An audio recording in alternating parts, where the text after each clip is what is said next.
Céline Baumgartner va préparer les médicaments. Elle contrôle que chaque médicament soit distribué à sa dose exacte, au bon moment, de la bonne manière et au bon patient.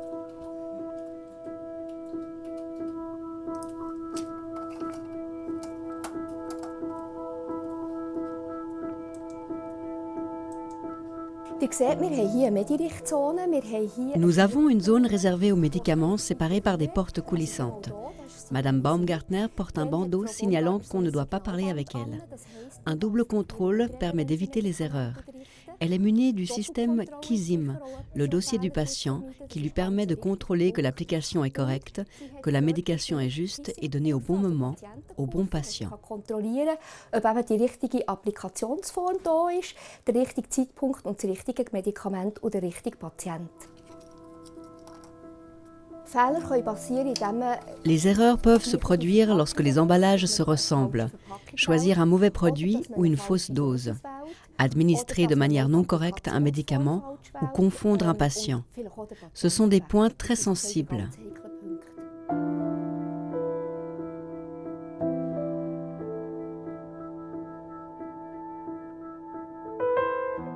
La sécurité de la médication, c'est aussi un sujet très important dans le centre hospitalier de Bienne. On sait qu'environ un patient sur 20 arrive aux urgences à cause d'une complication médicamenteuse qu'il a subie à la maison. Et on sait aussi qu'il y a un certain risque à l'hôpital même de subir une complication médicamenteuse. De cela, une bonne partie est évitable, mais il y a aussi une autre partie qu'on ne peut pas éviter, ce sont des effets secondaires bien connus des médicaments. Lors de son admission à l'hôpital, le patient reçoit un bracelet avec ses coordonnées. Ce bracelet sera toujours utilisé pour identifier le patient.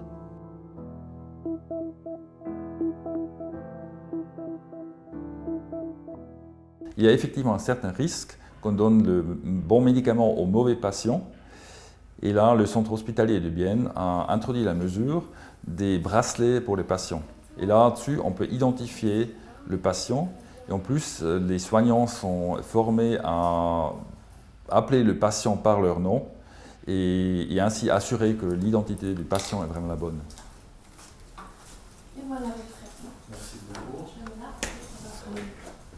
Le centre hospitalier de Bienne a probablement déjà pris la mesure la plus importante qu'on peut prendre pour augmenter la sécurité de la médication, c'est l'introduction de la prescription électronique. Cette prescription électronique permet de transmettre les ordres médicaux d'une manière lisible et permet aussi de donner des informations complémentaires à l'intérieur du système qui permet ou qui aide les prescripteurs dans leur prescription et qui aide également les infirmières pour l'administration des médicaments.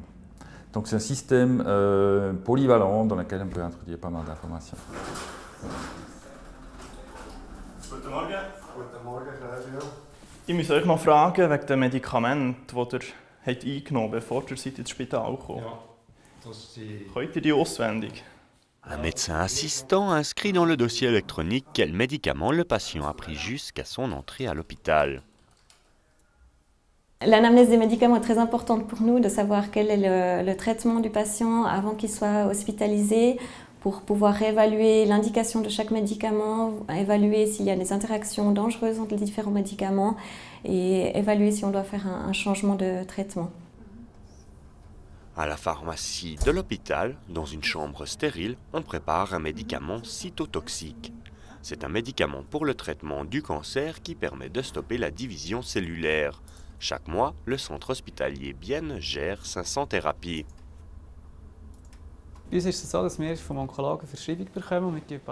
L'oncologue nous fournit une prescription et nous préparons le médicament cytotoxique spécifiquement pour le patient.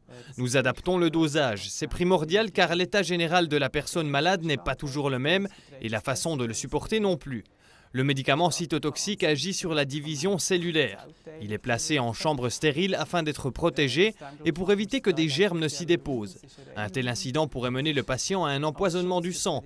Cela permet également de protéger la personne car le médicament inhibe également la division cellulaire de la personne en santé.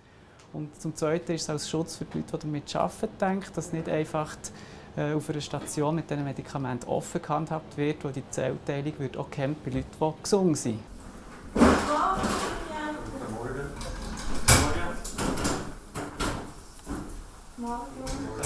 Voilà, M. Fillon, on va vite regarder la courbe avec le pharmacien. Visite d'un patient. Régulièrement, un pharmacien accompagne le médecin. Donc, on est en train d'adapter le traitement antihypertenseur. Aus pharmazeutischer Sicht ist es wichtig, dass der Patient eine sichere Medikation hat. D'un point de vue pharmaceutique, c'est important que le patient reçoive une médication sûre. Nous nous efforçons de donner la bonne arme aux médecins. Les médecins assistants ne savent pas toujours quelle solution de perfusion doit être prise. Nous essayons de les aider. Lorsque nous voyons que le patient souffre d'un dysfonctionnement du foie ou des reins, il est important d'adapter la médication. Nous leur mettons des outils à disposition ou nous les rendons attentifs sur ce genre de cas. Nous aidons également le personnel de soins en expliquant comment les médicaments doivent être pris. Ein weiterer Punkt ist auch, dass wir die Pflege probieren zu unterstützen, dass die wissen, wie sie das Medikament richtig anwenden und richtig applizieren. Aux soins intensifs, une infirmière est en train de préparer une perfusion. Il existe 2 groupes de patients à risque pour qui la sécurité des médicaments est essentielle. Ce sont essentiellement les patients qui ont besoin de beaucoup de médicaments à l'hôpital. Donc là, il y a des patients gériatriques qui ont souvent beaucoup de médicaments, et de l'autre côté, il y a les patients des soins intensifs qui ont également beaucoup de médicaments, parfois jusqu'à 15-20 médicaments différents qu'ils reçoivent souvent par voie parentérale.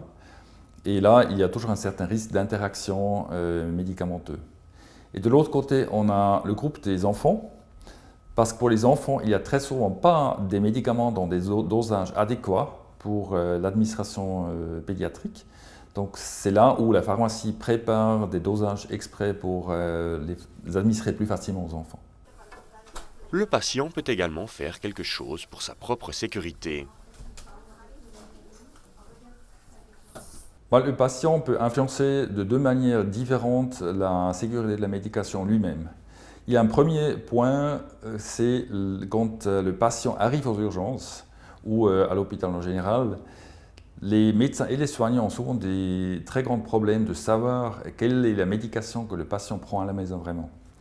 Et si là, par exemple, le patient pourrait préparer déjà une liste à l'avance avec les médicaments qu'il prend effectivement, pas ceux que le médecin a prescrits, mais ceux qu'il prend effectivement, qu'il porte ça sur lui.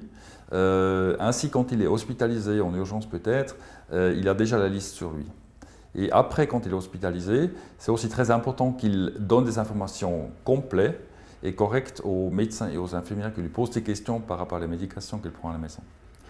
La deuxième chose, c'est quand il est dans le lit à l'hôpital, qu'il s'intéresse à ce qui se passe avec sa médication, qu'il pose des questions aux infirmiers, aux médecins, à quoi sert ce médicament, lesquels j'obtiens, et comme ça, il y a un dialogue entre l'équipe soignante et le patient, et on est aussi sûr que quand il rentre à la maison, il a compris pour quelles raisons il doit prendre ses médicaments, et on a une plus grande sécurité de savoir qu'il va prendre les médicaments de façon correcte. Paola Bezzola de la Fondation Sécurité des patients suisses salue les efforts entrepris par le centre hospitalier dans la sécurité des médicaments.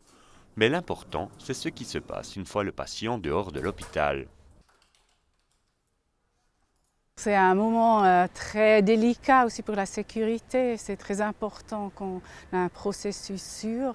Le premier point, c'est que sur la liste des médicaments que le patient reçoit après l'hôpital, ça doit être vérifié avec les médicaments que le patient avait à l'entrée de l'hôpital, parce que le danger est qu'ils prennent après 2 fois la même chose avec la même substance active ou qu'il arrête avec un médicament. La sécurité des médicaments à l'hôpital et à la maison passe avant tout par une bonne communication entre le pharmacien, le médecin, le personnel soignant et naturellement le patient.